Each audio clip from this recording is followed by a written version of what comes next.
क्या हो गया?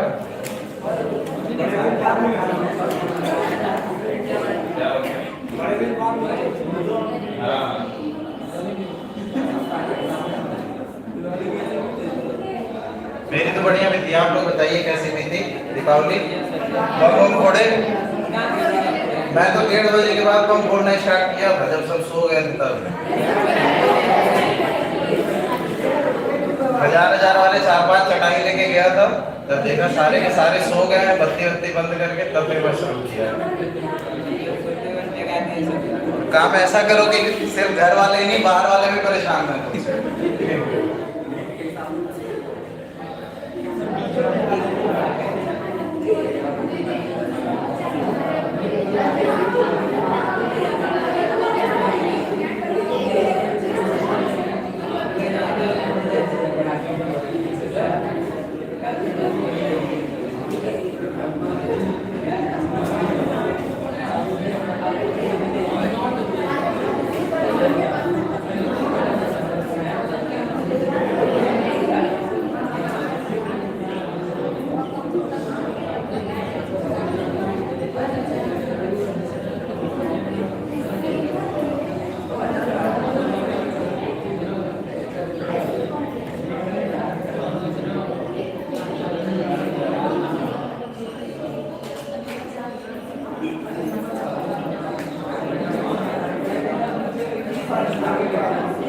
चलिए स्टार्ट करते हैं। जो टॉपिक हम लोग पढ़ रहे थे वो क्या था? गरीबी। ठीक है ना? गरीबी के अंतर्गत हम लोगों ने ये जाना कि गरीबी किस प्रकार की होती है, किस किस तरीके से गरीबी को हम लोग अध्ययन करते हैं, किस तरीके से मापते हैं, विभिन्न विभिन्न सूचकांकों के बारे में जाना कि किस तरीके से गरीबी को मापा जाता है। अब 2 टॉपिक्स हैं गरीबी के अंतर्गत, वो हम लोग देखते हैं। उसके बाद अगले अध्याय में पढ़ते हैं जो कि क्या है? बेरोजगारी। ठीक है?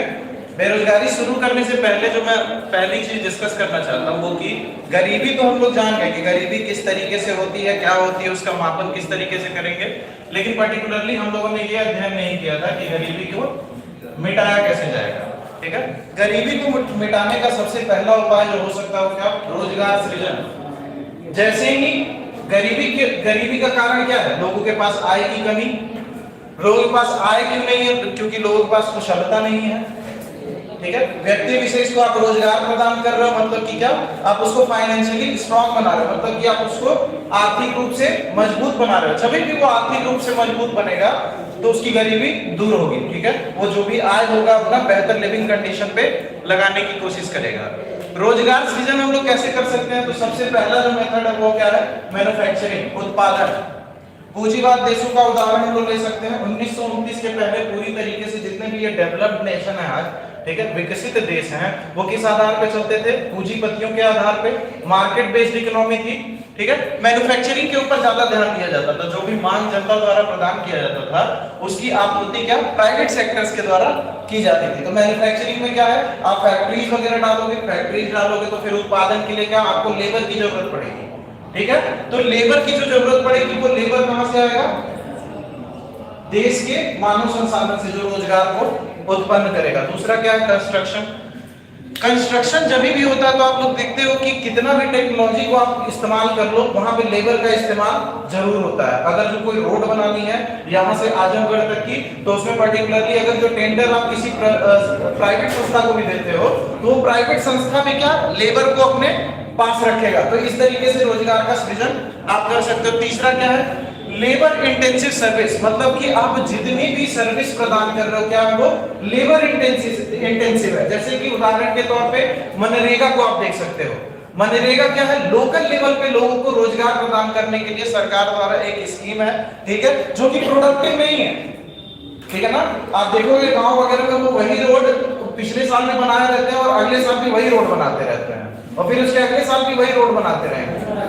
सेम ठेकेदार, सेम लेबर, सारे लोग सेम टू सेम एकदम नाम चढ़ रहा है, पैसे आ रहे हैं, कोई ग्रोथ नहीं है। तो आपको ऐसे गवर्नमेंट ऐसे नीति का निर्माण करना है, ऐसे विकास का प्रक्रिया का निर्माण करना है जिसमें क्या हो, लेबर की आवश्यकता बहुत ज्यादा हो, ठीक है ना, जहां पे आपको लोगों की आवश्यकता बहुत ज्यादा हो, ना कि ऐसे हो कि कल होकर के ट्रैफिक में आपने आर्टिफिशियल इंटेलिजेंस और मशीन लर्निंग इस्तेमाल कर दिया, चीजें ऑटोमेटिक हो रही हैं, लेकिन क्या उसकी वजह से 10 ट्रैफिक हवलदार निकाल दिए जाएंगे, ठीक है ना, वो बेरोजगार हो जाएंगे। तो आप अभी ऐसे किसी संरचनात्मक चीजों का इस्तेमाल नहीं करोगे जिसकी वजह से बेरोजगारी आ सकती है और लेबर का इस्तेमाल कम हो सकता है, ठीक है। दूसरी चीजें जो है इंटेंसिव लेबर सर्विस के अंतर्गत क्या होती है, तो सबसे पहली चीज क्या होती है? वर्ल्ड क्लास इंफ्रास्ट्रक्चर, मतलब कि जो इंफ्रास्ट्रक्चर आपके पास होनी चाहिए वो वर्ल्ड क्लास होनी चाहिए। चाइना पर्टिकुलरली जो भी विकसित देश हैं वो और अधिक उत्पादन करने में कामयाब क्यों हो जाते हैं? क्योंकि उनके पास बेटर इंफ्रास्ट्रक्चर है, बढ़िया रोड है, बढ़िया सड़क है, बढ़िया कनेक्टिविटी है, समझ रहे हैं आप हमारे यहाँ फैक्ट्री डालने जाओगे तो सबसे पहले तो आपको गवर्नमेंट टर्म्स एंड कंडीशन से ही गुजरना पड़ेगा, ठीक है, स्टार्टअप वगैरह सिस्टम से। यहाँ पे आपको मोटिवेट करने के लिए जब भी आप कोई नया चीज शुरू करने जाओगे ना, आपको प्रेरित करने के लिए चीजें कम मिलेंगी, रादर देन आपको वो चीजें ज्यादा मिलेंगी जो आपको रोकें, ठीक है ना, आपके में हर्डल का काम करेंगे। तो वर्ल्ड क्लास इंफ्रास्ट्रक्चर क्या आपको सपोर्ट करता है? क्या कनेक्टिविटी के अंतर्गत ये आपको प्रॉपर ट्रांसपोर्ट सिस्टम देगा, ठीक है।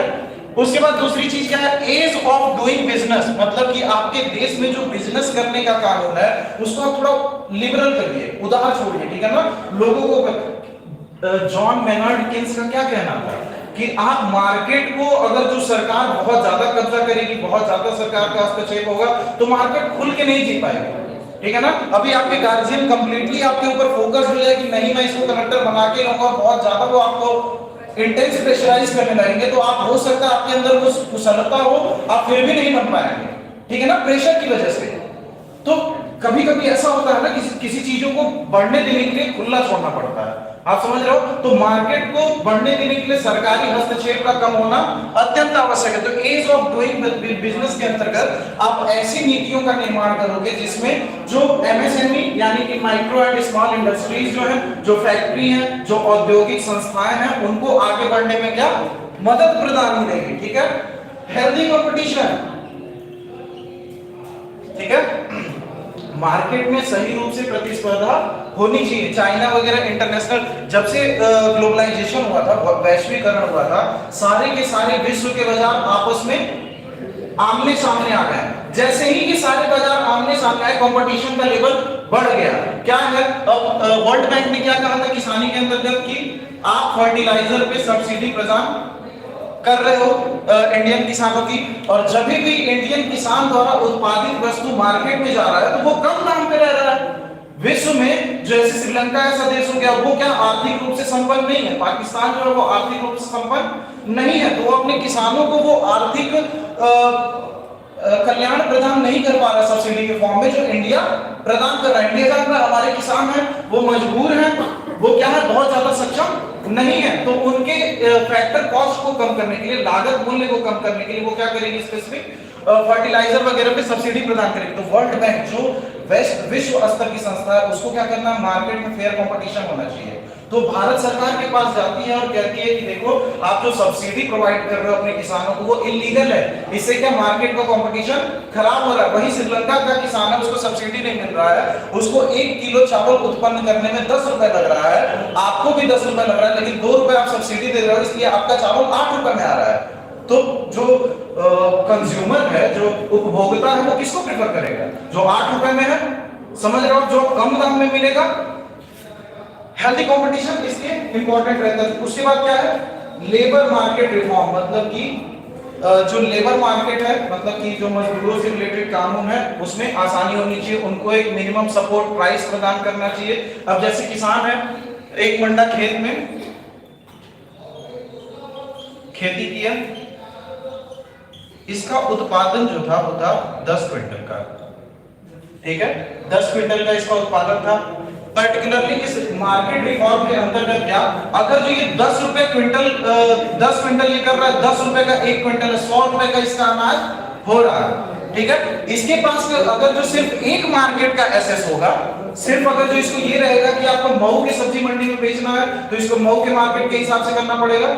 लेकिन इसको हम क्या, एक इंटरनेट प्लेटफॉर्म देते हैं। एक चीज क्या है, ई नाम, गवर्नमेंट द्वारा ऑनलाइन प्लेटफॉर्म बनाया गया है इनाम सर्विस मार्केटिंग के लिए। अब ये क्या है, विश्व पूरे भारत में कहीं भी अपने सामान को बेच सकता है, ठीक है ना। तो ये रिफॉर्म का नतीजा है, उसको बेहतर मूल्य मिलेगा, समझ रहे हो। तो क्या, गरीबी मिटाने का ये भी एक तरीका है। वोकेशनल एजुकेशन एंड ट्रेनिंग इसमें क्या होता है, रोजगार कुशलता योजना जो सरकार द्वारा चलाई जा रही है अभी, ठीक है, कुछ लोगों को कुशल किया जा रहा है, स्पेसिफिक ट्रेनिंग दिया जा रहा है, डिप्लोमा दिया जा रहा है, क्या स्पेसिफिक स्किल रहेगा, कुशलता रहेगा, तो क्या रोजगार अपने आप सृजन कर लेंगे, वो बेरोजगार नहीं रहेंगे। उसके बाद क्या है, कृषि का उत्पादन भी बढ़ा करके आप ये गरीबी को दूर कर सकते हो। कृषि का उत्पादन कैसे बढ़ाओगे आप, क्या सिंचाई व्यवस्था को सुचारू रूप से लेकर के आओगे। दूसरी चीज क्या है, साइंस एंड टेक्नोलॉजी का एग्रीकल्चर में प्रयोग करोगे। ग्रीन रेवोल्यूशन हुआ था, हरित क्रांति, हरित क्रांति के अंतर्गत हम लोगों ने क्या किया था, पहले जो हम लोग बीज इस्तेमाल करते थे वो ज्यादा उत्पादक प्रकार के नहीं थे, उसके बाद जो हम लोगों ने बीज स्टार्ट किया बोना, वो अच्छी वैरायटी के थे, हाई यील्डिंग सीड्स, ठीक है ना। सिंचाई व्यवस्था बढ़ाई, साइंस एंड टेक्नोलॉजी, ट्रैक्टर वगैरह का इस्तेमाल किया, जिससे क्या हमारे उत्पादन स्तर में बहुत ज्यादा इजाफा हुआ और हम क्या फूड के मामले में, खाद्य पदार्थों के मामलों में सेल्फ रिलायंट हो गए, मतलब कि आत्मनिर्भर हो गए, ठीक है। उसके बाद लैंड रिफॉर्म के अंतर्गत इसमें क्या, जो जमींदार वगैरह लोग थे उन लोगों के पास से हम लोगों ने खेतों को लिया और क्या सब में बराबर रूप से बांटा। चकबंदी के थ्रू क्या किया हम लोगों ने, जिसकी जमीन यहाँ यहाँ यहाँ यहाँ अलग अलग जगह थी, इन सबको एक जगह करके उसे दे दिया ताकि वो ज्यादा उत्पादन बेहतर ढंग से कर सके, ठीक है।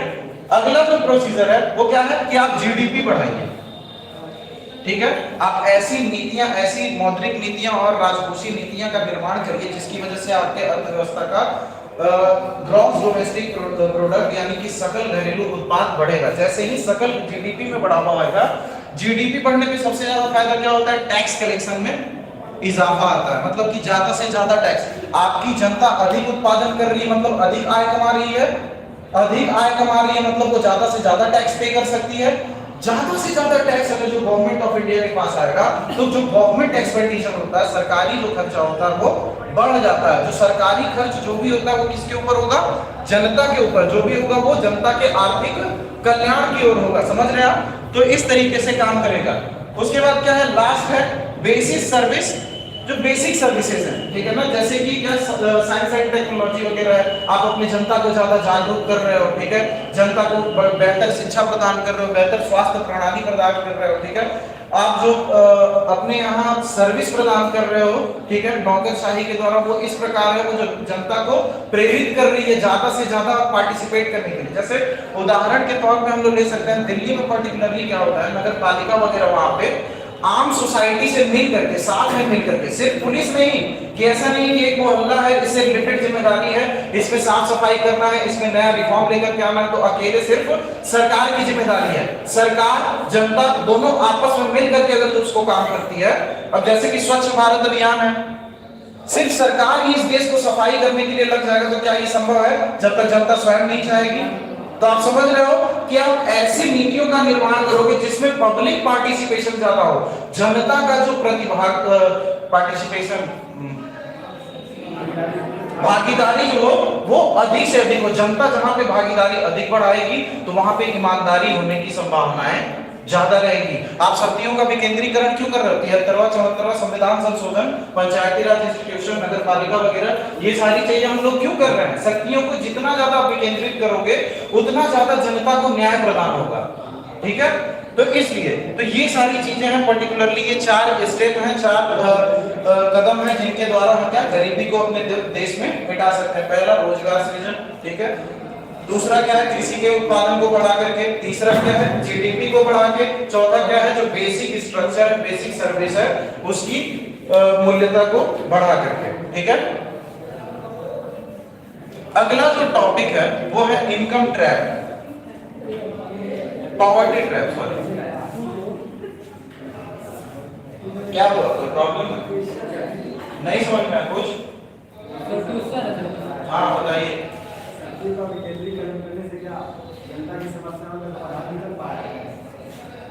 अभी तक तो नहीं, लेकिन ये बेहतर उपाय है।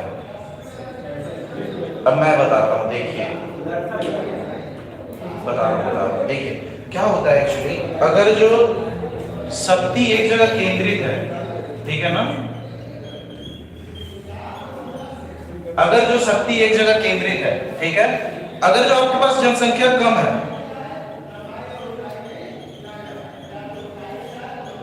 तो ज्यादा इशू नहीं है। आप समझ रहे हो, आपके पास कम जनसंख्या है, कोई ज्यादा इशू नहीं। एक व्यक्ति है, ये अपना ऐसा सेटअप बनाएगा, एक मंत्री रख लेगा, 4-5 इसके सलाहकार रहेंगे, इनके ऊपर ये पूरे देश का संचालन कर सकता है। और ये जो देशवासी रहेंगे इस तक पहुंचना आसान होगा।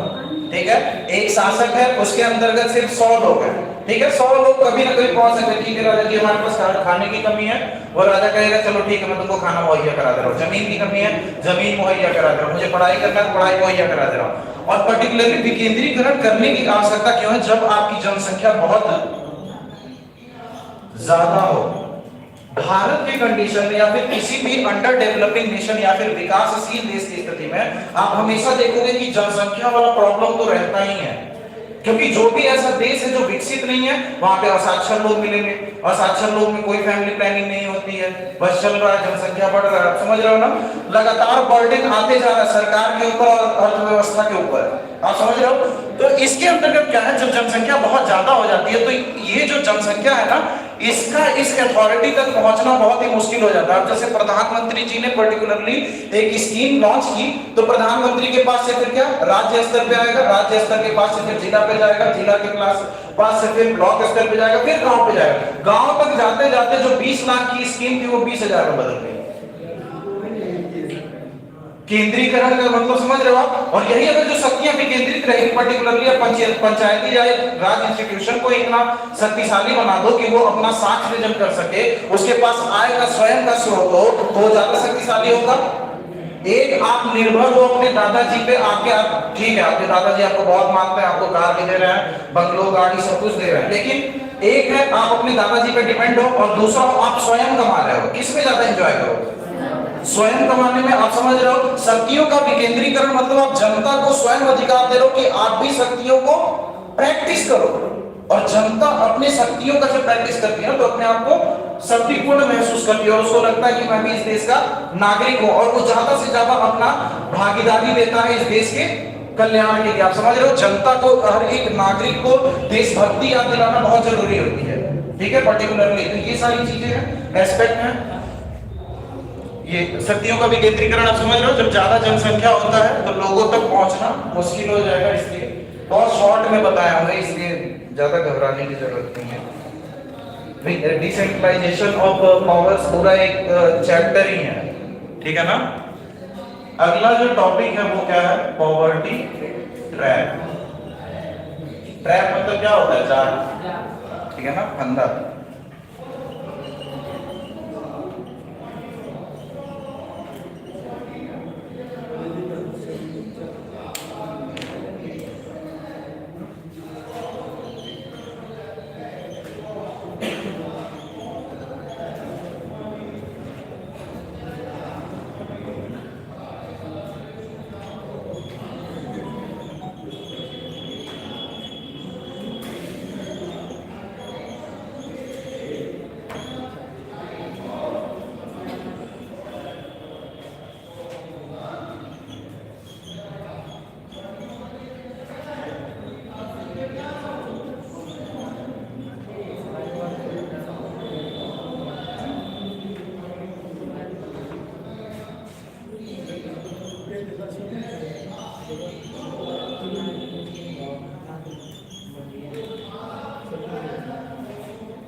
मैप डायग्राम मैंने बनाया है, ये मतलब बहुत ही जटिल जटिल क्वेश्चंस का मतलब आंसर है।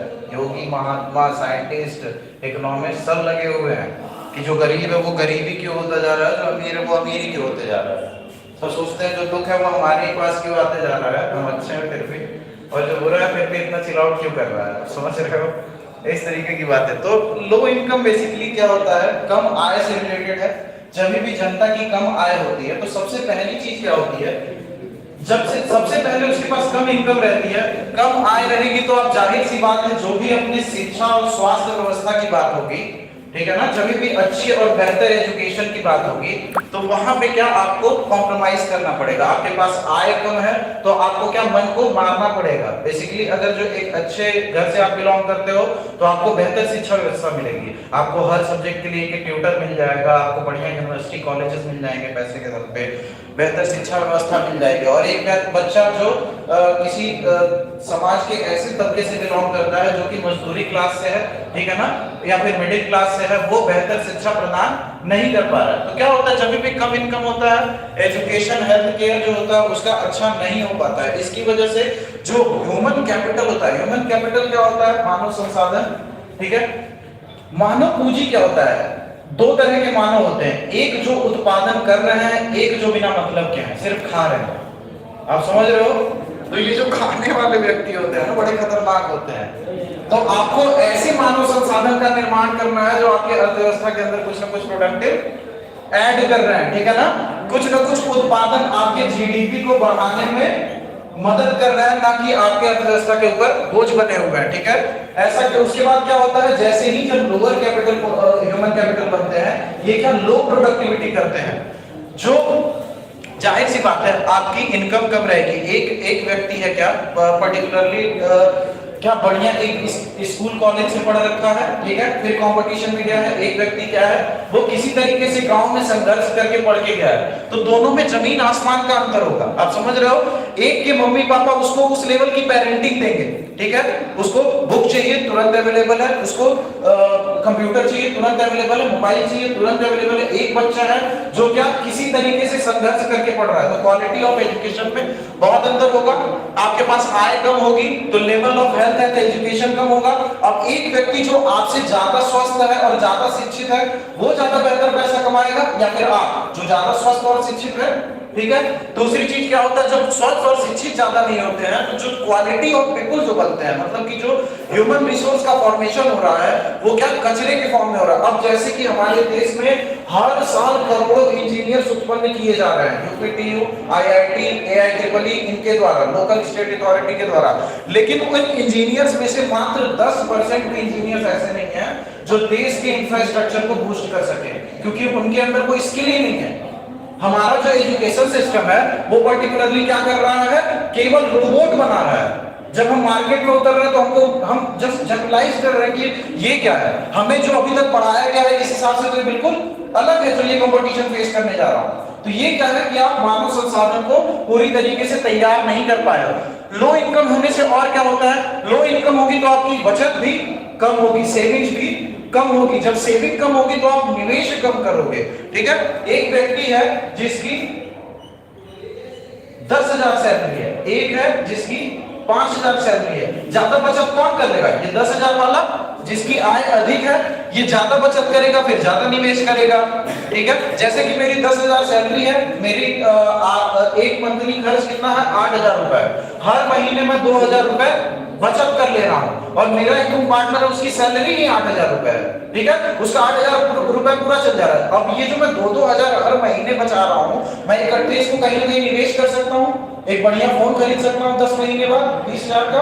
आप समझ रहे हो, तो बचत जितना ज्यादा होगा उतना ज्यादा निवेश होगा। तो लो इनकम की वजह से जो सेविंग्स रेट होती हैं वो भी कम हो जाती हैं, निवेश की मात्रा भी कम हो जाती है। जब निवेश कम होगा औद्योगिकरण कम होगा। आप समझ रहे हो, औद्योगिकरण कम होगा तो क्या आपकी अर्थव्यवस्था पूरी तरीके से बढ़ नहीं पाएगी। तो मतलब कि एक गरीब देश मैक्सिमम टाइम पे गरीब इसी कारण से रहता है क्योंकि वो उससे निकल ही नहीं पाता है, ठीक है।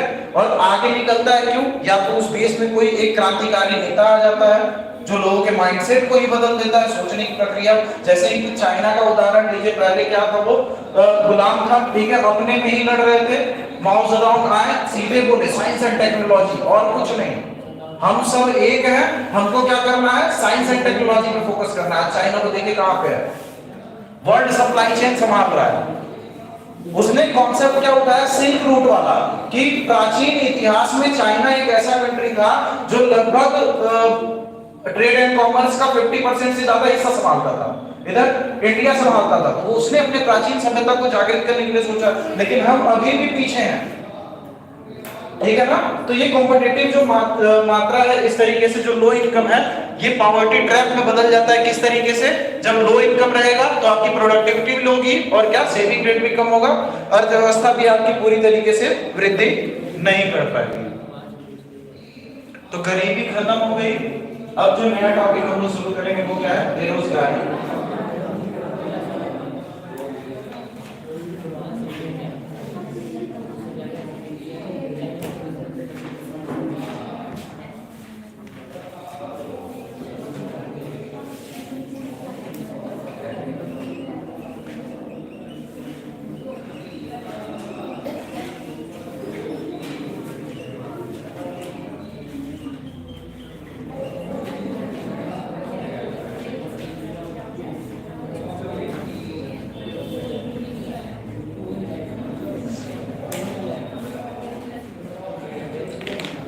जब भी हम लोग बात करते हैं बेरोजगारी, ठीक है, तो आप लोग युवा हैं, ज्यादा अच्छे तरीके से कोरिलेट करेंगे। हमारे देश में क्या है, हम दुनिया की वो देश हैं जो विश्व में दूसरे नंबर पे जनसंख्या के मामले में आते हैं, ठीक है। तो जाहिर सी बात है, हमारे देश में कितना भी रोजगार का सृजन हो जाएगा तो बेरोजगारी रहेगी ही रहेगी, ठीक है ना। तो बेरोजगारी एक ऐसा समस्या है, गरीबी एक ऐसा समस्या है जिससे हमें हमेशा निरंतर लड़ते रहना होगा। बस क्या होगा, स्थिति बेहतर होती जाएगी, ठीक है। ऐसे नीति और ऐसे पॉलिसीज, ऐसे स्कीम लेकर के जाएंगे जिससे परिस्थिति लोगों की बेहतर होती जाएगी। एक व्यक्ति है जिसकी इच्छा है लेकिन उसे रोजगार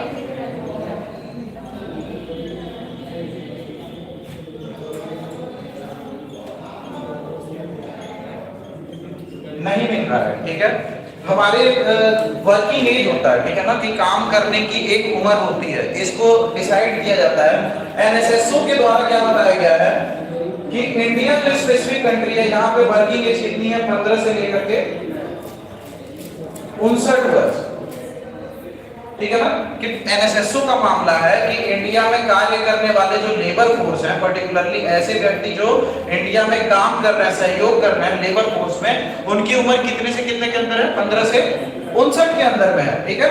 तो ऐसे जो भी व्यक्ति, अब क्या है कि ऐसी जो ये जो वर्किंग एज है,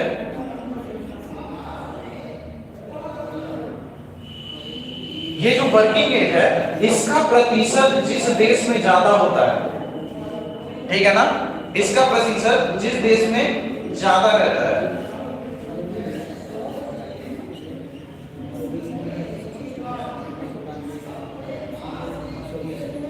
डिपेंडेंसी रेट लो होती है। मतलब कि आप देखो कि एक देश है, जापान का उदाहरण लेते हैं, वहां पे क्या मैक्सिमम जो लोगों की जनसंख्या है उसमें बूढ़े लोगों की संख्या ज्यादा है, ठीक है। बूढ़े लोग क्या किसी को सहारा दे सकते हैं? नहीं, उन्हें स्वयं सहारे की जरूरत है। अर्थव्यवस्था में जब जनसंख्या की बहुत अधिक हिस्सा बूढ़ा हो जाता है तो ऑलरेडी उस देश की प्रोडक्टिविटी कम हो जाएगी, जो उत्पादन करने की क्षमता होगी वो कम हो जाएगी, ठीक है। हमारे देश के अंतर्गत क्या है, जो ये डिपेंडेंसी रेट है, मतलब जो निर्भर करने, अब क्या है, 15 से 59 वर्ष के लोगों की संख्या हमारे देश में लगभग 65% है। इतने लोग युवा हैं, मतलब कि इतने लोग सक्षम हैं कार्य करने के लिए, ठीक है ना। आबादी का एक मैक्सिमम हिस्सा तैयार है कि हम काम करेंगे, लेकिन उन्हें काम नहीं मिल रहा है, यही बेरोजगारी है, ठीक है। एनएसएसओ क्या बोलता है कि इंडिया में डिपेंडेंट होने वाले लोगों की संख्या बहुत कम है। मतलब कि डिपेंडेंट मतलब ऐसे लोग जो निर्भर हैं। अब वर्किंग एज के हैं और फिर भी, अब ये वो बात अलग है कि आप सक्षम हो फिर भी बैठ के पबजी खेल रहे हो, आपको रोजगार ही नहीं चाहिए। क्यों? आपके दादा पापा बहुत ज्यादा पैसे कलेक्ट करके रखे हैं, तो आपको नौकरी की आवश्यकता ही नहीं है। आप समझ रहे हो, वो जॉब सीकर के अंतर्गत आएंगे नहीं। एक चीज होता है जॉब सीकर, जॉब सीकर ये ऐसा व्यक्ति होता है ना जिसको जॉब की आवश्यकता होती है, जिसको नौकरी चाहिए होती है। इसी व्यक्ति को बेरोजगार बोल सकते हैं क्योंकि इसको नौकरी चाहिए और इसे मिल नहीं रही है। तो इसके बारे में क्या कहना है कि ये दो कारणों की वजह से होता है। एक क्या, lack of skill,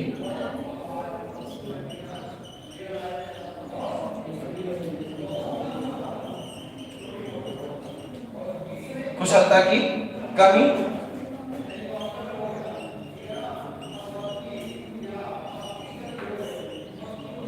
jobless growth. ठीक है, अब एक बार बढ़िया तरीके से समझते हैं। एनएसएसओ क्या बोलता है कि 15 से लेके 59 वर्ष के व्यक्ति जो भी हैं एक देश में, हमारे देश में, वो वर्किंग एज के अंतर्गत में आते हैं। मतलब कि वो सक्षम है अपने हाथ पैर चला के अपने आप को रोजगार प्रदान करने के लिए और आय कमाने के लिए। ठीक है, ऐसे जो भी व्यक्ति हैं जो इस वर्किंग एज में आते हैं, इनकी संख्या जिस भी देश में, परसेंटेज ऑफ ये वर्किंग एज पीपल जिस भी देश में ज्यादा होती है, वहां पे क्या डिपेंडेंसी रेट कम होती है। ठीक है ना, मतलब कि ऐसे लोग जो दूसरे पे निर्भर है वो कम होते हैं क्योंकि मैक्सिमम लोग जवान हैं।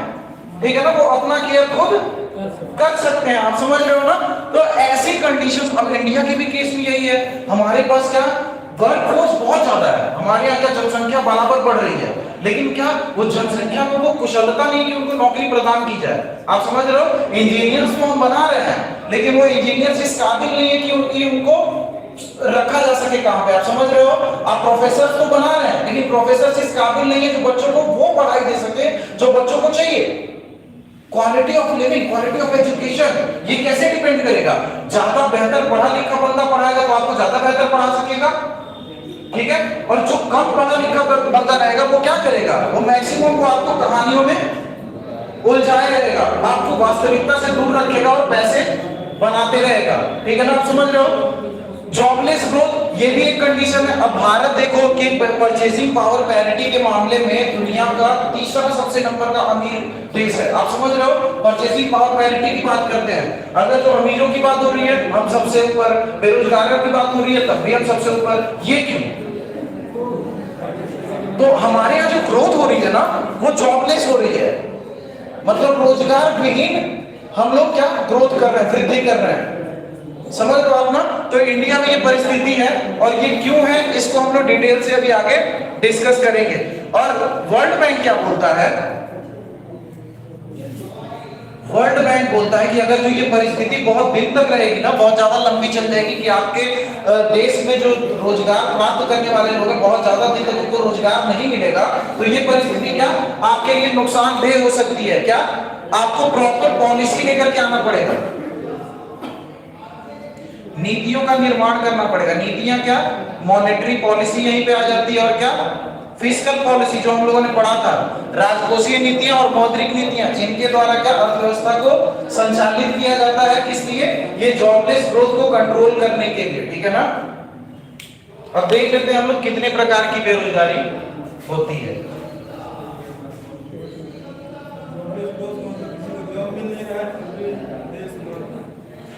जी,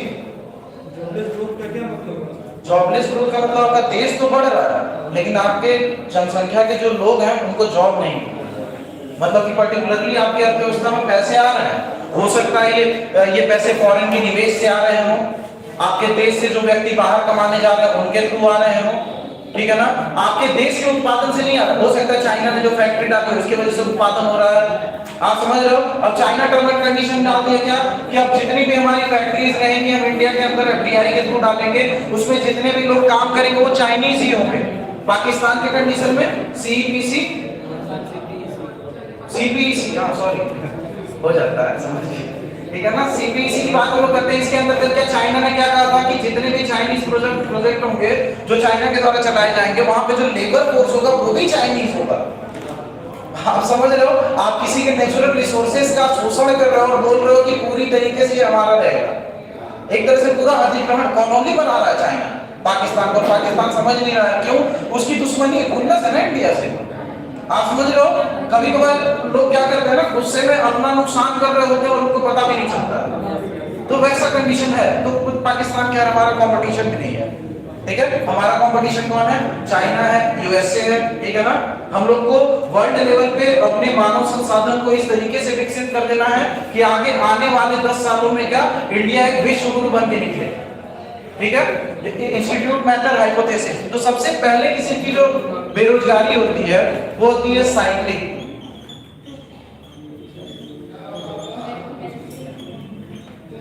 चक्रीय बेरोजगारी। चक्रीय बेरोजगारी के ऊपर ध्यान कब गया? 1929 के बाद। ठीक है ना। ये किस अर्थव्यवस्थाओं में होता है? जहां पे अर्थव्यवस्था साइक्लिक होती है। ठीक है ना, पूंजीवाद देशों के अंतर्गत।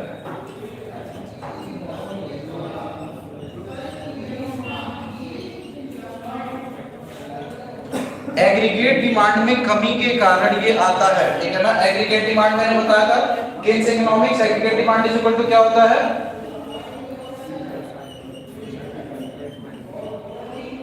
समझ रहे हैं?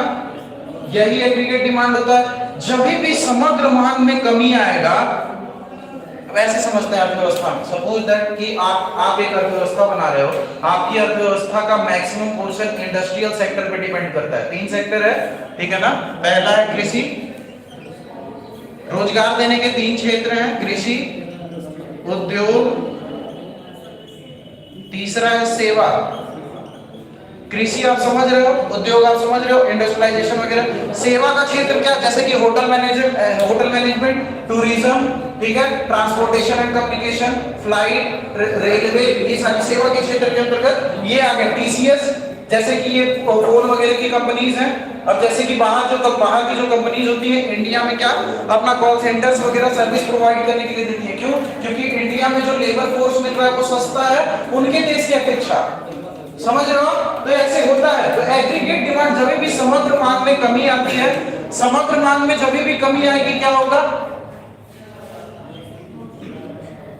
मांग में कमी आएगी तो लोगों की क्या आय में भी कमी आएगी। क्यों?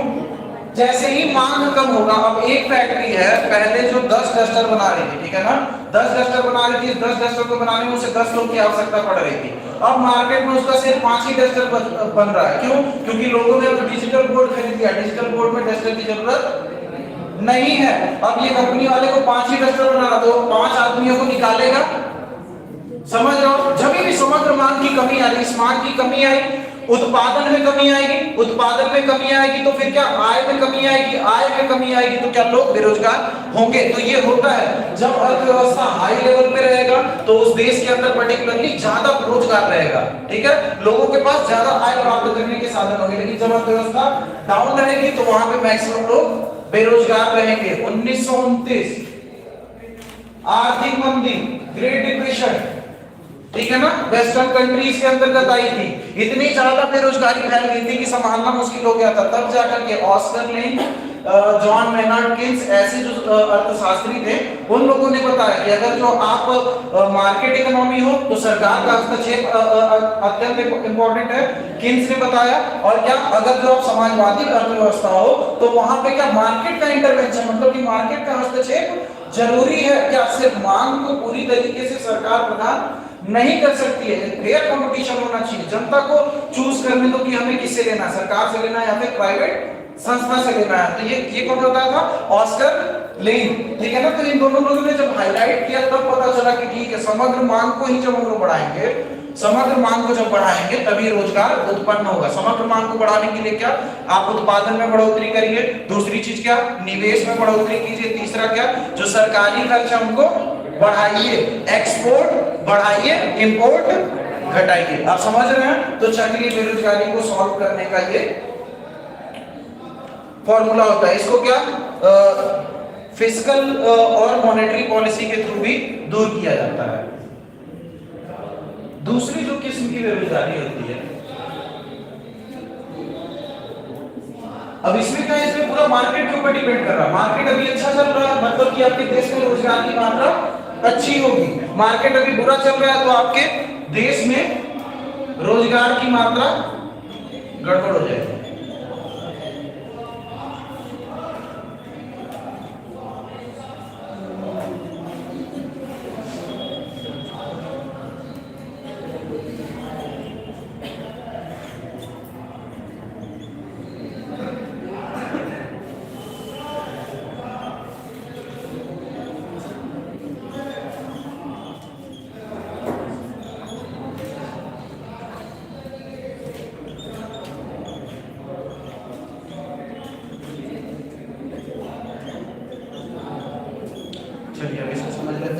स्ट्रक्चरल अनएम्प्लॉयमेंट यानी कि संरचनात्मक बेरोजगारी। इस बेरोजगारी के अंतर्गत पर्टिकुलरली क्या है, अब देखिए आपके देश में आईटी रिफॉर्म कब से हुए थे? राजीव गांधी जी कब थे पावर में? लगभग 90 के बाद आपके देश में आर्थिक एवं आईटी रिफॉर्म्स होना शुरू हुए थे 1991 के बाद। तो जब भी 1991 के पहले की हम लोग बात करते हैं तो वहां पे क्या सरकारी दफ्तरों में आप देखोगे लोग क्या टाइपराइटर के साथ बैठे रहते थे। जितनी भी चीजें टाइप वाइप की होती थी या तो हैंडमेड से होती थी या तो टाइपराइटर से होती थी। 91 के बाद कंप्यूटर को इंट्रोड्यूस कर दिया गया। कंप्यूटर को जब इंट्रोड्यूस किया गया तो जो पुराने कर्मचारी थे अब वो क्या थे, वो तो बूढ़े हो गए थे। अब इस उम्र में कंप्यूटर सीखना उनके लिए मुश्किल काम था। तो अब उन कर्मचारियों को जबरदस्ती हटाना पड़ा और नए ऐसे कर्मचारियों को रखना पड़ा जिनको कंप्यूटर का ज्ञान है। मतलब आप समझ रहे हो, एक संस्था के अंदर अगर जो आप कोई स्ट्रक्चरल चेंज कर रहे हो, कोई टेक्नोलॉजिकल चेंज कर रहे हो, इस वजह से जो आपका लेबर फोर्स है बेरोजगार हो रहा है, इसको आप लोग क्या बोलोगे? संरचनात्मक बेरोजगार। ठीक है ना? मतलब कि क्या व्यक्ति विशेष क्या सक्षम नहीं है, कुशल नहीं है। दूसरा क्या, औद्योगिकरण की कमी के कारण होता है। हमारे देश में क्या है, रोजगार क्यों नहीं बढ़ पाया? क्योंकि क्या पर्टिकुलरली कृषि क्षेत्र की जब हम लोग बात करते हैं तो इसमें हम लोगों ने बहुत अच्छा किया। ठीक है, सेवा क्षेत्र की जब हम लोग बात करते हैं तो ये भी लगभग 27% नौकरियां अभी प्रदान कर रहा है। लेकिन जब हम लोग उद्योग क्षेत्र की बात करते हैं तो इसका प्रतिशत हमेशा कम रहता है। ठीक है ना? ठीक है, राउंड ऑफ कितना हो गया? वही है 52 30 18।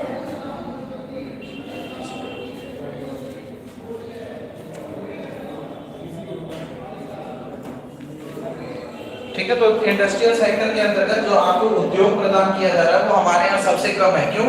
क्योंकि हमारे यहाँ प्रॉपर इंडस्ट्रियलाइजेशन नहीं हो पाएगा। ठीक है ना? हमारे यहाँ क्या इनोवेशन, साइंस एंड टेक्नोलॉजी इनकी कमी है। हमारे जो युवा हैं इनोवेटिव नहीं है, वो नए नए आविष्कार करने में सक्षम नहीं है। औद्योगिकरण कैसे होता है? जब भी आप व्यवस्था अच्छी होनी चाहिए और क्या दूसरी चीज स्वास्थ्य व्यवस्था सही होनी चाहिए। ये सारी चीजें, लिविंग स्टैंडर्ड जो होना चाहिए वो भी सही होना चाहिए। तो ये दो चीजों के कारण संरचनात्मक बेरोजगारी आती है। पहली क्या है, औद्योगिकरण के कमी के कारण। औद्योगिकरण में क्या होता है, उत्पादन की मात्रा अधिक होती है तो अधिक से अधिक लेबर की आवश्यकता होती है और आपके देश में अधिक से अधिक रोजगार उत्पन्न होता है। दूसरा चीज क्या होता है, कुशलता की कमी के कारण। मतलब कि पर्टिकुलरली वो व्यक्ति इस लायक नहीं है या फिर सक्षम नहीं है कि वो उस रोजगार को कर सके। ठीक है ना? क्वालिफिकेशन अगर यूपीएससी में बैठने के लिए ग्रेजुएशन है तो आप इंटर पास करके नहीं बैठ सकते हो, आपको ग्रेजुएट होना ही पड़ेगा। मतलब कि आपको उस अर्हता को रखना ही पड़ेगा। अगर जो आप मैनेजमेंट में जा रहे हो तो आपके पास मैनेजमेंट की डिग्री होना, बीबीए एमबीए ये सारी चीजें होना जरूरी है। अगर जो आप कोर्ट में वकालत करने जा रहे हो तो स्पेसिफिकली आपको लॉ का नॉलेज होना जरूरी है। मतलब आप समझ रहे हो, आप जिस भी क्षेत्र में जा रहे हो उस क्षेत्र का क्या आपको स्किल या फिर कुशल प्लेयर बनना पड़ेगा। ठीक है ना? अब तीसरे प्रकार की जो है बेरोजगारी है वो है छिपी हुई बेरोजगारी। सब बेरोजगारी को हम कैसे डिफाइन करेंगे, कैसे परिभाषित करेंगे? एक पर्टिकुलर व्यक्ति जिसको कार्य करने की इच्छा है परंतु उसे कार्य नहीं मिल रहा है। अब इसमें अलग अलग कंडीशन है।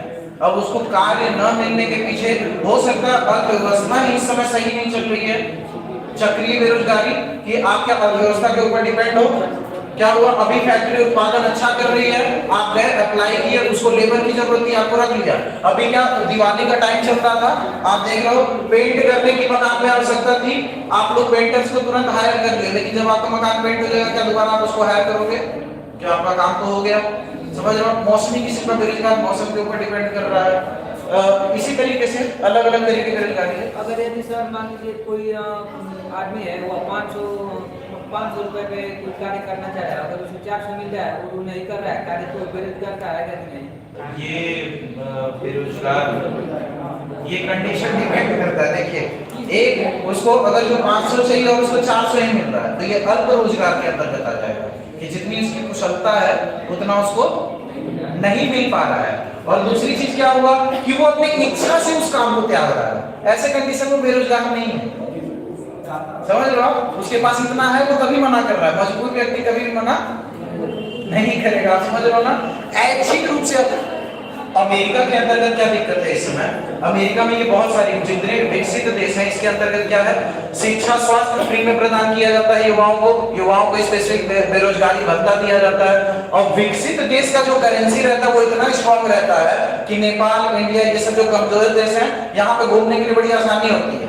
$5,000 अगर जो बेरोजगारी भत्ता मिल रहा है तो उतने में पूरा इंडिया घूम करके वापस हो लेते हैं। तो वहां के युवा क्या कर रहे हैं ना, बेसिकली काम नहीं करना चाह रहे हैं, इसी से काम चल जा रहा है। और वहां का देश पर्टिकुलरली इसलिए परेशान है कि बाहरी चाइनीज आ रहे हैं, इंडियन आ रहे हैं, हमारे यहाँ की नौकरियों को उठा रहे हैं और हमारे यहाँ के युवा क्या है, नॉन प्रोडक्टिव होते जा रहे हैं। तो एक समय ऐसा आएगा कि हमारे देश की परिस्थिति अंदर से खराब हो जाएगी। हमारे यहाँ क्या था, हमारे यहाँ बाहरी रूल्स आकर के शासन क्यों करने लगे, क्योंकि हम अंदर से ही खोटे हो गए थे। उनको बड़ी आसानी हुई, ज्यादा मेहनत नहीं करना पड़ा और ज्यादा हमें तोड़ते चले गए और आराम से शासन करते चले गए। जो तीसरी किस्म की बेरोजगारी है वो क्या है, छिपी हुई बेरोजगारी, यानी कि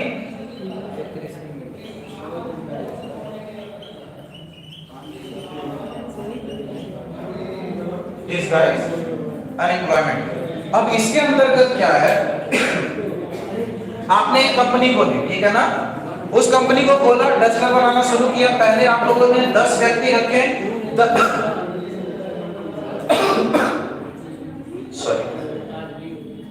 डस्टर बना रही है। इस 10 डस्टर को बनाने में जो वर्क फोर्स की जरूरत पड़ रही है क्या, वो 10 लोगों की आवश्यकता पड़ रही है। आपने सोचा 10 लोग मिलकर के 10 डस्टर बना रहे हैं, एक लोग को और रखता हूं, एक लोग और रखे, आप 11 डस्टर बनने लगा, आपको अच्छा लगा, ठीक है। आपने एक और रखा, 12 लोग आए, लेकिन फिर भी क्या हुआ, 11 ही डस्टर बना। फिर आपने एक कुर्सी और डाला, ठीक है, 13 लोग आए, फिर भी 11 ही डस्टर बन रहा है। 11 लोग कह रहे क्या किया जाए, उतना ही मतलब मशीन है, उतना ही प्रोडक्शन ही दे रही है, समझ रहे हो आप। आपने 15 लोग को कर दिया, आपका प्रोडक्शन लेवल सिर्फ 13 पे आया। मतलब क्या, आप लेबर फोर्स तो बढ़ा रहे हो लेकिन आपका जो उत्पादन का स्तर है वो नहीं बढ़ रहा है। मतलब कि एक तो जितने लोगों की आपको आवश्यकता उत्पादन करने की, उससे ज्यादा लोग है। भारत में कृषि क्षेत्र में ये विशेष रूप से देखा जाता है। आप देखोगे एक ही खेत रहेगा, उसी में उसका चाचा, मामा, काका, ताऊ, छोटा बच्चा, उसकी भाभी, सब उसी में लगे रहते हैं। आप समझ रहे हो ना। एक सीजन आता है जिसमें पूरा का पूरा परिवार जाता है, खेती करता है और खेती करके जो भी कमाई होती है उससे अपना भरण पोषण करता है।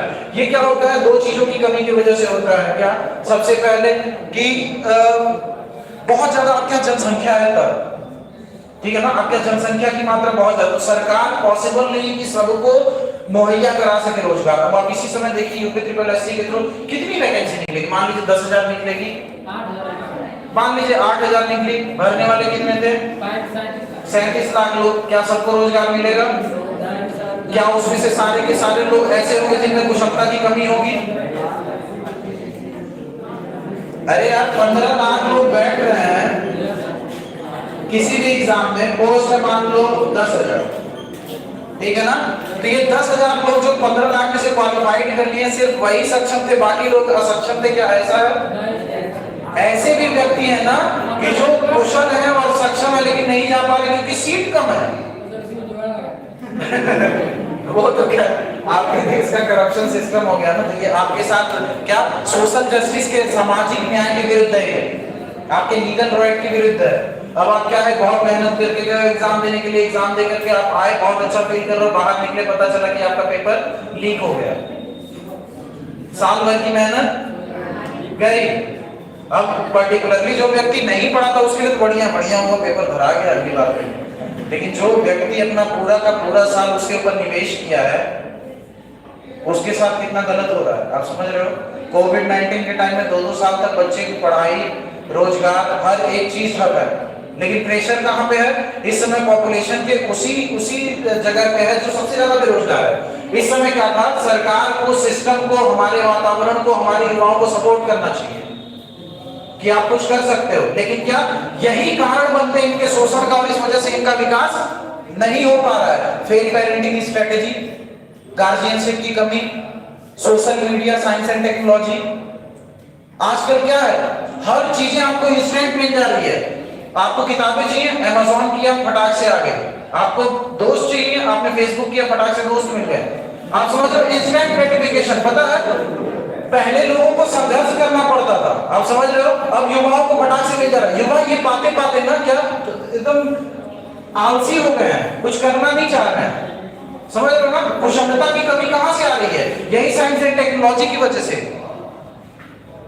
अब जो हमारी लेवल ऑफ टीचिंग है, एजुकेशन है, वो क्या है? रट्टाफिकेशन के आधार पे। आपको कुछ प्रॉपर फैक्ट्स आ रहे हैं, वो एग्जाम में पूछे गए, आपने उनको अटेम्प्ट किया, आपका हो गया, आपने नहीं अटेम्प्ट कर पाया, आपका नहीं हो पाया, रिसर्च बेसिस पे नहीं है, आपका सिर्फ रोबोट्स चाहिए आपको, समझ रहे हो ना। तो क्वालिटी ऑफ एजुकेशन को बढ़ाना पड़ेगा। अगर जो आप बात कर रहे हो यूनाइटेड नेशन में ह्यूमन डेवलपमेंट इंडेक्स की, शिक्षा की, जीवन प्रत्याशा की, ठीक है, पर कैपिटा इनकम की, लोगों की लिविंग स्टैंडर्ड की बात कर रहे हो प्रॉपर्ली, आप ये कह रहे हो कि गल्फ रीजन में जब लोगों के पास अधिक आय थी फिर भी वहां का लिविंग स्टैंडर्ड अच्छा नहीं है जी। किस देश में अच्छा लिविंग स्टैंडर्ड पाया गया? जहां पे शिक्षा की मात्रा अच्छी थी, जहां के लोग पढ़े लिखे ज्यादा थे, जहां के लोग जागरूक ज्यादा थे, ठीक है ना। उन लोगों ने समझा कि पैसा हर चीज नहीं है, सेटिस्फैक्शन, अर्थव्यवस्था संतुष्टि के ऊपर है, कि संतुष्टि मिलना चाहिए, ठीक है। छिपी हुई बेरोजगारी बेसिकली क्या इसी चीज को दर्शाती है कि उत्पादन का स्तर जो है आपके देश में वो कम है, जितना आप लेबर फोर्स इस्तेमाल कर रहे हो, मतलब कि जितने फोर्स की लेबर की आपको आवश्यकता है उससे अधिक लोग उस पे कार्य कर रहे हैं। एक मंडे जमीन की खेती के लिए मात्र पिता और पुत्र ही काफी हैं, परंतु फैमिली के 15 लोग उसी में लगे हुए हैं। क्यों? क्योंकि उनके पास प्रॉपर कोई जॉब नहीं है। इसके अलावा अब आप बताओ कि अभी मैं हूँ, सपोज दैट मेरे पिताजी जो किसान रहते हैं, ठीक है, मेरे पास स्किल रहता, मैं रोजगार के लिए दौड़ रहा हूँ इधर उधर, मुझे रोजगार नहीं मिलता, तो ऐसे खाली समय में मैं क्या अपने पिताजी के हाथ बटाना उचित समझता? तो मैं अपने पिताजी को जब हाथ बटाऊंगा तो मैं भी तो रोजगार में आ जाऊंगा। खेती तो मैं कर रहा हूँ, लेकिन प्रोडक्शन लेवल उतना ही है जितना मेरे पिताजी कर रहे थे। पहले भी से एक मंडे खेत से उतना ही उत्पादन हो रहा है जितना कि मेरे लगने के बाद हो रहा है। तो इस प्रकार की बेरोजगारी छिपी हुई बेरोजगारी के अंतर्गत आ जाएगी। चौथा जो है वो क्या है? अल्प रोजगार।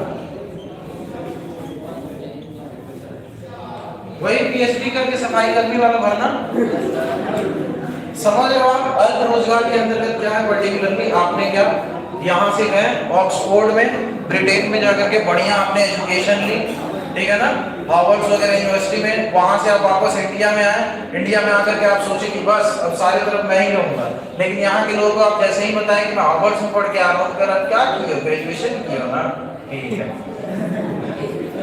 पर्टिकुलरली वो आपको समझ ही नहीं पाएगा। समझ रहे हो कि आप क्या हो? अल्प रोजगार बेसिकली वो कंडीशन होता है जिसमें आपको आपकी कुशलता के हिसाब से जॉब नहीं मिल रही है। आपने जो उम्मीद करी थी कि बीटेक करूंगा उसके बाद मुझे 80,000 रुपए सैलरी मिलेगी, वो आपको नहीं मिल रही है, क्योंकि 8-8 हजार में लोग काम करने के लिए तैयार है। अरे आप भले से तेज हो।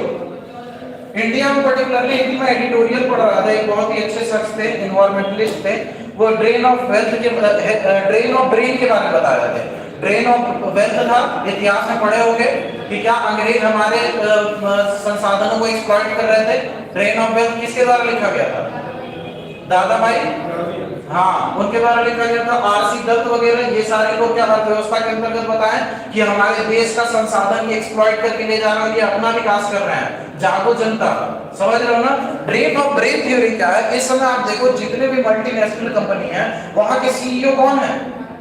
भारत के लोग हैं। अगर जो वहां का सीईओ एक भारतीय हो सकता है, क्या वो भारत में आके गूगल नहीं खोल सकता अपना? देख रहे हो ना, वो अगर जो गूगल, यूट्यूब, फेसबुक अगर जो इंडिया में रहता तो जितना रेवेन्यू वो हमारी जनता से कलेक्ट करके दूसरे देश में ले जा रहा है, वो हमारे देश में रहता। आप समझ रहे हो ना। तो जो इंटेलेक्ट हमारे यहाँ होना चाहिए, नासा में लगभग 90% साइंटिस्ट क्या है?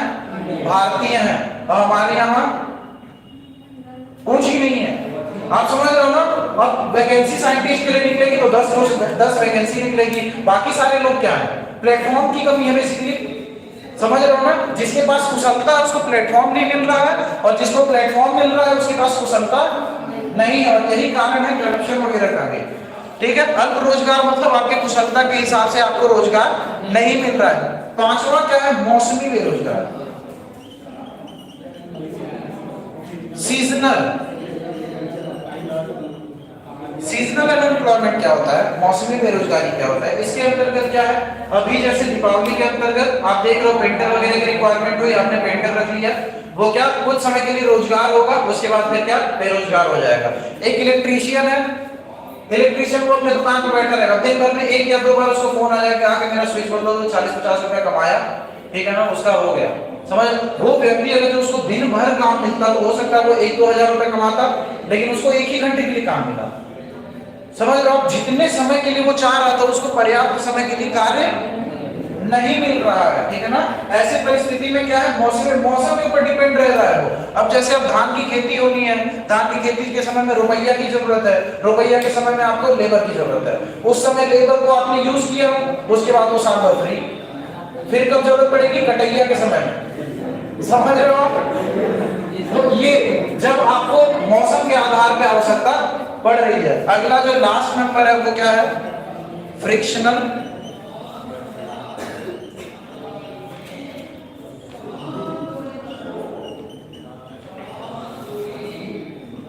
घर्षणात्मक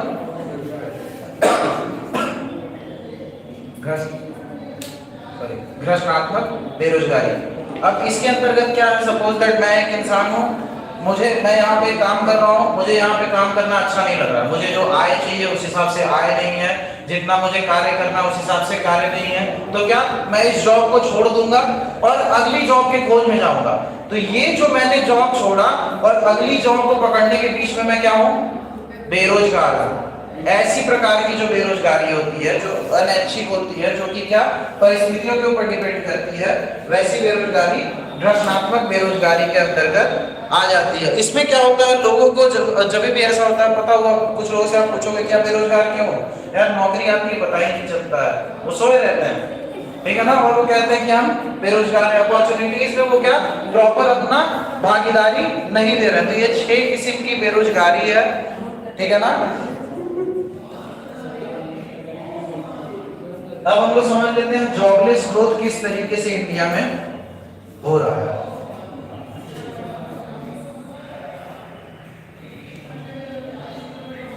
पेन से रिलेटेड क्वेश्चंस यहां से उठते हैं।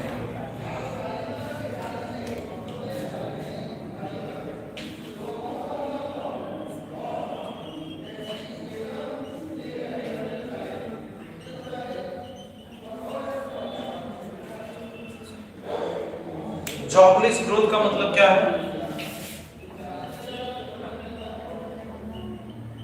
लेबर फोर्स यानी कि मजदूर जो है आपके, उनका ग्रोथ रेट बढ़ रहा है, लेकिन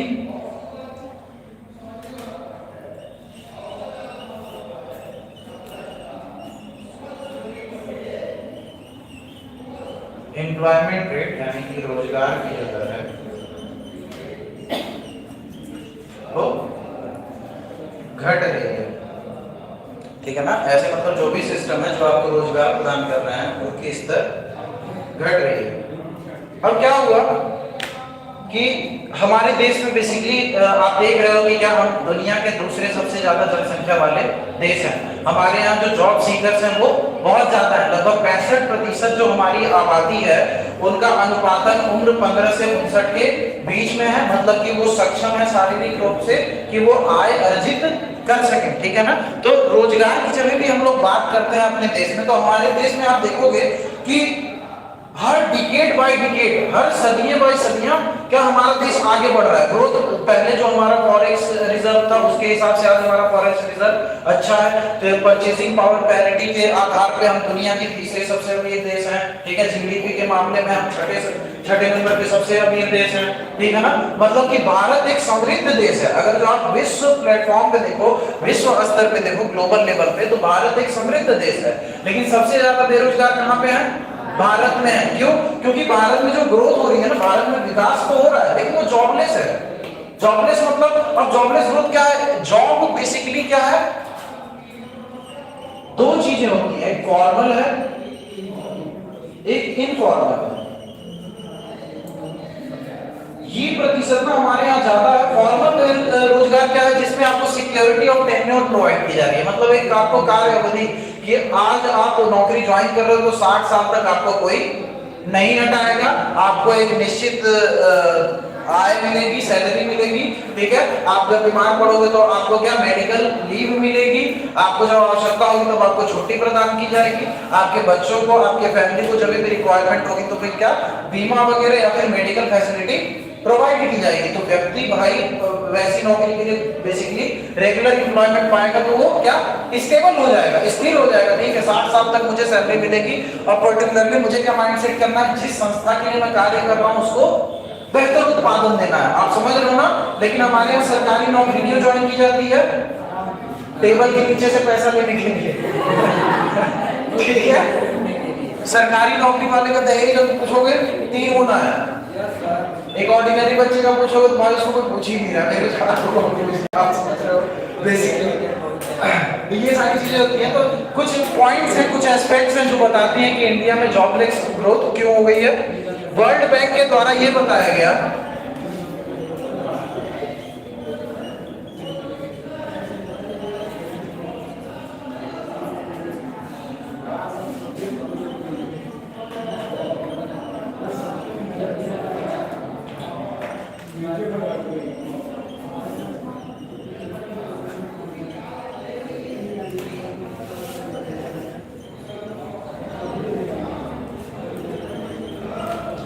वर्ल्ड बैंक का क्या इस बारे में खोज है, इस बारे में क्या कहना है। देखिए ज्यादा बेरोजगारी के हमारे यहाँ डेटा रिलीज नहीं किए जाते हैं, क्यों, विद्रोह हो जाएगा। अनऑफिशियल डेटा निकला था उसको जनता के सामने नहीं लाने दिया गया। मैं भी उस अनऑफिशियल डेटा को मैं भी डिस्कस करूंगा आपको, ठीक है ना। सबसे पहले इस डेटा को देखते हैं। 2018 जनवरी में वर्ल्ड बैंक ने क्या सर्वे किया था, उसके अंतर्गत में क्या बताया, 2005 से 2012 के बीच में भारत में जो रोजगार की आवश्यकता थी वो कितनी थी, 13 मिलियन की थी। 13 मिलियन मतलब 130 लाख। 130 लाख लोगों के रोजगार की आवश्यकता थी। 1 मिलियन में कितना होता है, 10 लाख, ठीक है ना। तो लेकिन जितना रोजगार उत्पन्न हुआ था 2005 से 2012 के बीच में वो कितना था, 3 मिलियन, मात्र 30 लाख। समझ रहे हो कितने की आवश्यकता थी, 13 मिलियन जॉब की हमारे देश में जरूरत थी, कितनी हुई, 3 मिलियन। बाकी कितने बचे, 10 मिलियन लोगों को रोजगार नहीं मिला था। इसका मतलब क्या, ये जिंदा नहीं है, ये जिंदा है, ये कुछ ना कुछ कर रहे हैं। कोई पान की गुमटी डाल दिया, कोई ठेला डाल दिया, कोई गोलगप्पे की दुकान डाल दिया, समझ रहे हो ना। किसी ने किसी तरीके से अपना जीवन यापन कर रहे हैं, ग्रोथ हो रहा है। ये जीडीपी में कुछ ना कुछ निवेश करेंगे, लेकिन क्या जॉबलेस ग्रोथ है। कोई निश्चित नहीं है कि इनका मतलब चलेगा ही। हो सकता है कल मेला लग गया, उसका ठेला बहुत ज्यादा चल गया, लगा फिर भाई बेचारे की बिजनेस ड्रॉप है। तो इस तरीके से अर्थव्यवस्था में सर्टेनिटी नहीं रहती, रिस्क बहुत ज्यादा रहता है। वर्ल्ड बैंक के हिसाब से आप देख रहे हो लगभग 10 मिलियन लोग ऐसे थे जिनको रोजगार चाहिए था परंतु रोजगार नहीं मिला। ये क्या दर्शाता है कि इंडिया में क्या हो रहा है, जॉबलेस ग्रोथ हो रहा है। इंडिया आगे तो बढ़ रहा है मगर जॉब्स क्रिएट नहीं हो रही है, जो कि अनएम्प्लॉयमेंट बहुत ही बड़ा कारण है। दूसरा जो पॉइंट है,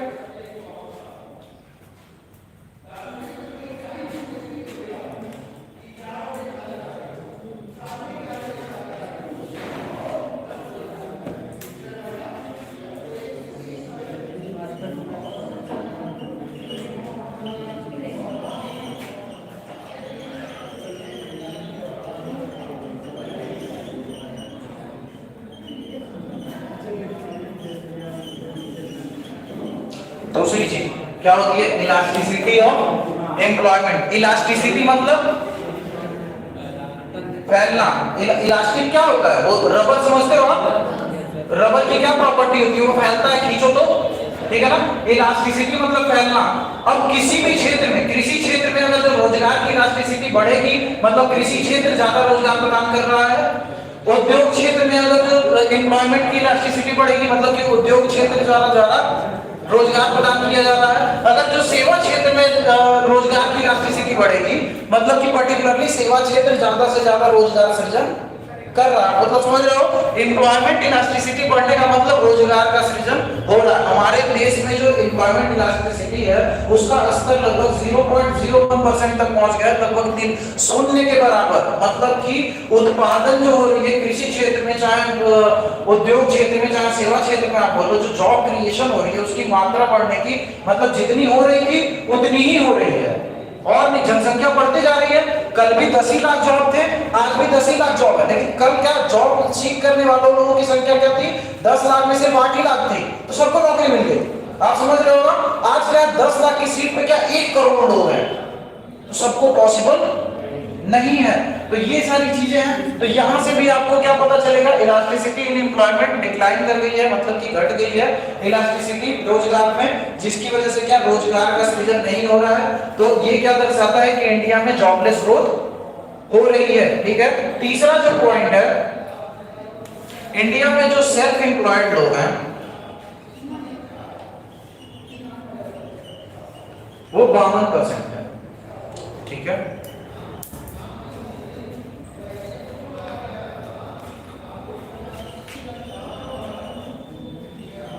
कैजुअल एम्प्लॉयमेंट है 30% और रेगुलर है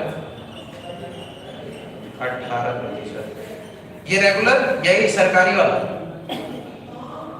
जिसके लिए maximum UP, Bihar, West Bengal side के लोग परेशान रहते हैं। सरकारी नौकरी ही चाहिए, लड़का इनोवेटिव ना रहे ना चलेगा। ठीक है ना? सरकारी नौकरी होनी चाहिए। लेखपाल भी बन गया ना तब भी सही है। इलॉन मस्क से ज्यादा इज्जत यहाँ के लेखपाल की है, समझ रहे हो? हमारे यहाँ आप देखोगे वॉरेन बफेट, पूछो वॉरेन बफेट कौन है तो कहेंगे कौन, पता कोई होगा। लेकिन आप लेखपाल साहब को जान रहे हो?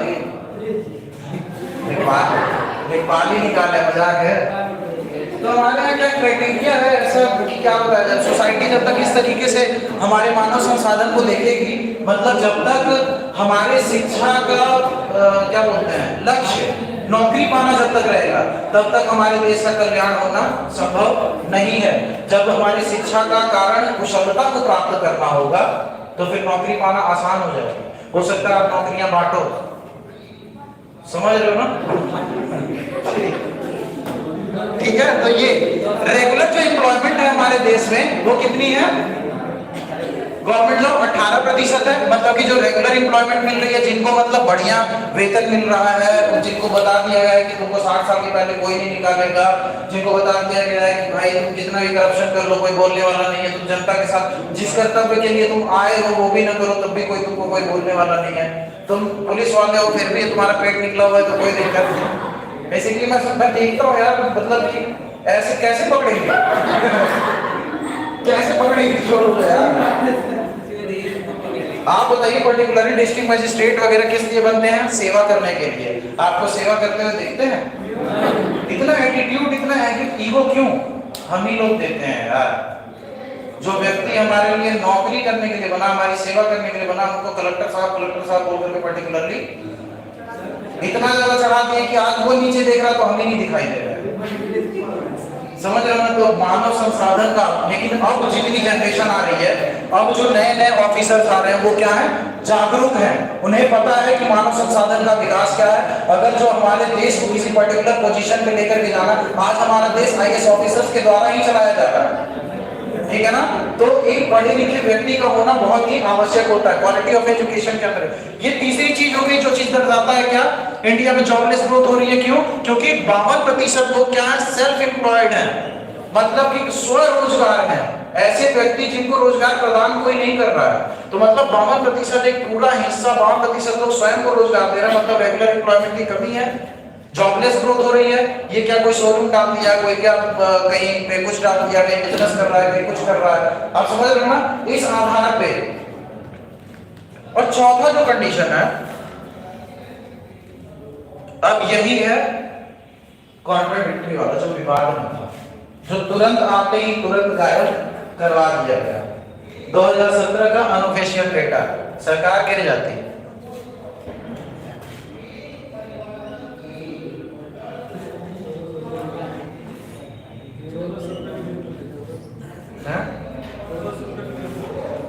हाँ देखो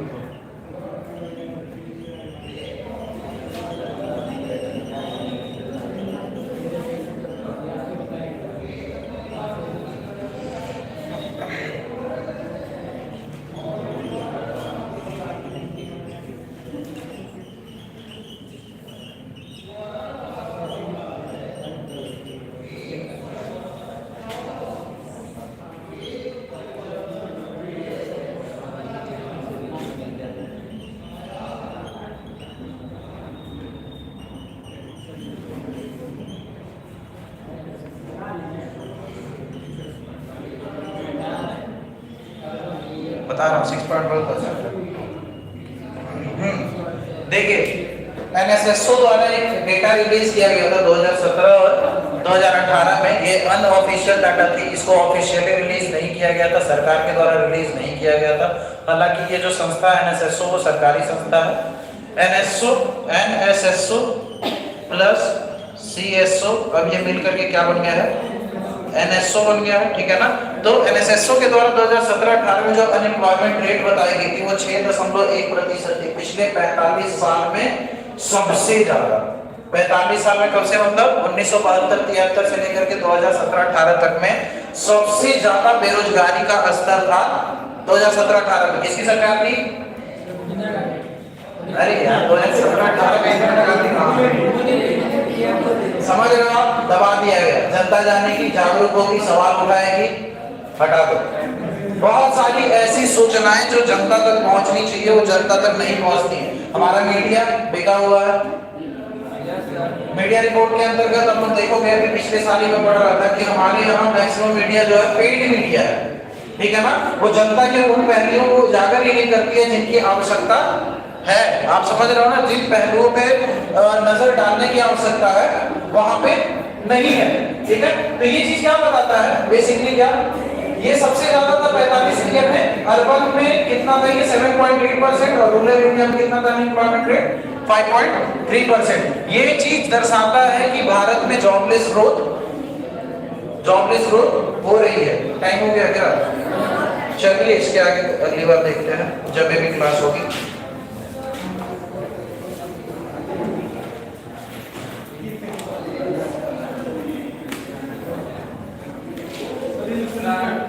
जी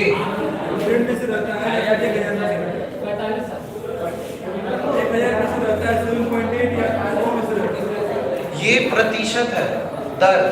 जैसे ग्रोथ रेट होता है, रेट कैसे नापते हैं, 100 के ऊपर जितना हुआ। जैसे पहले 2010 में जैसे हम लोग माने ना कि 100 लोगों को नौकरी मिली, 2011 में 107 लोगों को, तो हम लोग ये मानेंगे कि 7% की वृद्धि हुई। आप समझ रहे हो ना, जितना क्राइटेरिया, एक बेस ईयर लेंगे, बेस ईयर के बाद जितनी वृद्धि हो रही है, ठीक है। 45 साल में सबसे ज्यादा था ये 1972-73 के बाद सबसे ज्यादा कब था ये 2017-18 में 6.1%, ठीक है। ये बंद कर दीजिएगा।